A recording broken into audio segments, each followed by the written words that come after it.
বেসরকারি এমপিভুক্ত শিক্ষা জাতীয়করণে এবার দারুণ সুখবর দিল শিবিরের নেতাবৃন্দ। দ্য ডেইলি ক্যাম্পাস পত্রিকায় বলা হচ্ছে, শিক্ষকদের জাতীয়করণ আন্দোলনে শিবির নেতা সংহতি প্রকাশ। এবং শিক্ষক নেতারা বলছেন, বেসরকারি শিক্ষা অর্থাৎ এমপিভুক্ত শিক্ষা জাতীয়করণে তারা আরেক ধাপ এগলো এবং তারা জাতীয়করণের দ্বার প্রান্তে তারা দাঁড়িয়ে আছে। তো কি বলা হচ্ছে মূলত শিক্ষক পরিষদের পক্ষ থেকে, আর কি বলা হচ্ছে শিবির নেতার সংহতি প্রকাশের মাধ্যমে, আর কি বলছেন সরকার, এই সংক্রান্ত বিস্তারিত তথ্য জানাবো আজকে ভিডিওতে। আর আপনি যদি এমপিভুক্ত শিক্ষা জাতীয়করণ চান তাহলে কমেন্টে লিখুন জাতীয়করণ চাই, তাহলে এই ভিডিওটি সরকারের বিভিন্ন মাধ্যমের কাছে পৌঁছাবে এবং বেশি বেশি এই দাবিগুলো জোরালো হয়ে দাঁড়াবে। আর ভিডিওটি ভালো লাগলে অবশ্যই সাবস্ক্রাইব করে রাখুন। তাহলে শুরু করা যাক। বেসরকারি এমপিভুক্ত শিক্ষা প্রতিষ্ঠান জাতীয়করণের আন্দোলনে সংহতি জানিয়েছে কেন্দ্রীয় শিবির দপ্তর সম্পাদক সিবগাতুল্লাহ। সোমবার 24 ফেব্রুয়ারি জাতীয় প্রেস ক্লাবে শিক্ষকদের আন্দোলনে সংহতি জানান তিনি।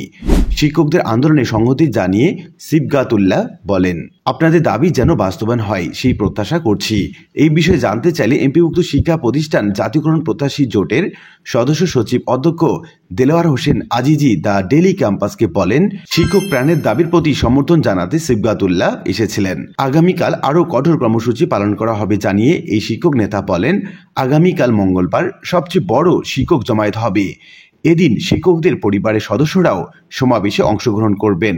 দুপুর 12:30টার দিকে শিক্ষকরা প্রেস ক্লাব থেকে মার্চ টু সেক্রেটারিয়েট কর্মসূচি পালন শুরু করবেন। প্রসঙ্গত, বেসরকারি এমপিভুক্ত শিক্ষা কর্মচারীদের বাড়ি ভাড়া 1000 টাকা, চিকিৎসা ভাতা মাত্র 500 টাকা, এছাড়া উৎসব ভাতা 3125 টাকা, যা বৈষম্যমূলক বলে দাবি করছেন শিক্ষকরা। এই বৈষম্য দূর করতে এমপিভুক্ত শিক্ষা প্রতিষ্ঠান জাতীয়করণের দাবিতে আন্দোলন করছেন শিক্ষকরা।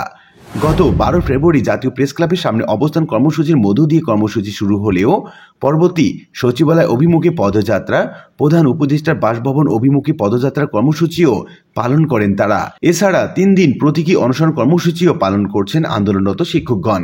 সরকারি শিক্ষকদের জন্য নির্ধারিত একটি বেতন কাঠামো রয়েছে, যা তাদের শিক্ষাগত যোগ্যতা, অভিজ্ঞতা এবং পদ অনুযায়ী নির্ধারিত হয়।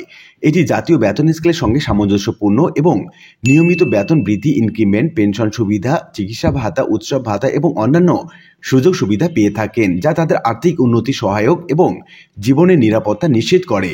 পক্ষান্তরে বেসরকারি শিক্ষকদের জন্য এসব সুযোগ সুবিধা সাধারণত নেই বললেই চলে, যা তাদের আর্থিক এবং সামাজিক জীবনে নেতিবাচক প্রভাব ফেলে। সরকারি শিক্ষকদের তুলনামূলক বেসরকারি শিক্ষকদের অনেক সুবিধা থেকে তারা বঞ্চিত থাকতে হয়।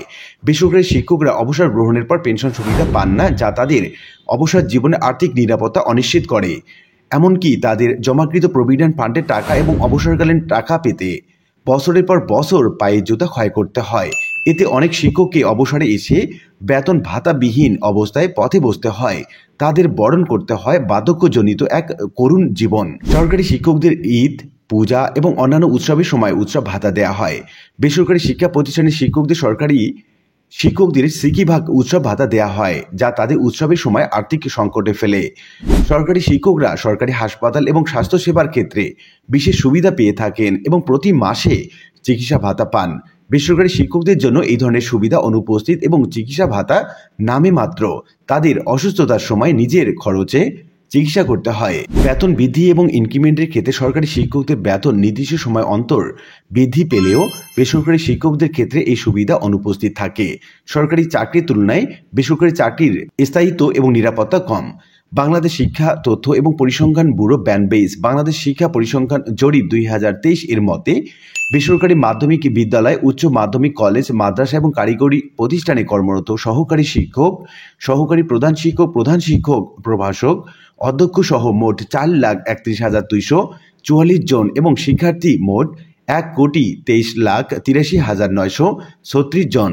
4,31,244 জন এমপিওর মাধ্যমে প্রায় 9,308 কোটি টাকার বেতন বোনাস পেয়ে থাকেন। শিক্ষার্থীর কোনো আয় সরকারি কোষাগারে জমা হয় না, কিন্তু প্রতি মাসে শিক্ষার্থী প্রতি গড়ে 30 টাকা হারে 12 মাসের ফি আদায় করলে 446 কোটি টাকা এবং ভর্তি ফির সেশন ফি বাবদ বছরে একবার 500 টাকা করে নিলে মোট 619 কোটি টাকা হবে। এতে 1065 কোটি টাকা প্রায় আদায় করা সম্ভব হবে। ওই পরিসংখ্যানে দেখা যায় 31,243টি শিক্ষা প্রতিষ্ঠানকে সরকারিকরণ করলে সরকারের ব্যয় হবে 15,514 কোটি টাকা। এখানে এমপিওর মাধ্যমে সরকারের কাছ থেকে প্রাপ্তি এবং শিক্ষার্থীর কাছ থেকে প্রাপ্তি 10,373 কোটি টাকা বাদ দিলে সরকারের অতিরিক্ত খরচ লাগবে প্রায় 5,141 কোটি টাকা। যদি 1,000 কোটি টাকা লাগে তাহলেও বলা যায় জাতীয়করণ আর্থিক কোনো সমস্যা নয়, প্রয়োজন সদিচ্ছার। জাতীয়করণের সফলতার জন্য সরকারের সদিচ্ছা, সঠিক পরিকল্পনা এবং স্বচ্ছতা খুবই গুরুত্বপূর্ণ। আশা করি বিষয়টি বুঝতে পেরেছেন। আর আজকের ভিডিওটি এ পর্যন্তই। আশা করি ভিডিওটি আপনাদের ভালো লেগেছে। ভিডিওটি ভালো লাগলে লাইক কমেন্ট করতে ভুলবেন না। দেখা হবে অন্য কোনো ভিডিওতে। সে পর্যন্ত সবাই ভালো থাকবেন। ধন্যবাদ।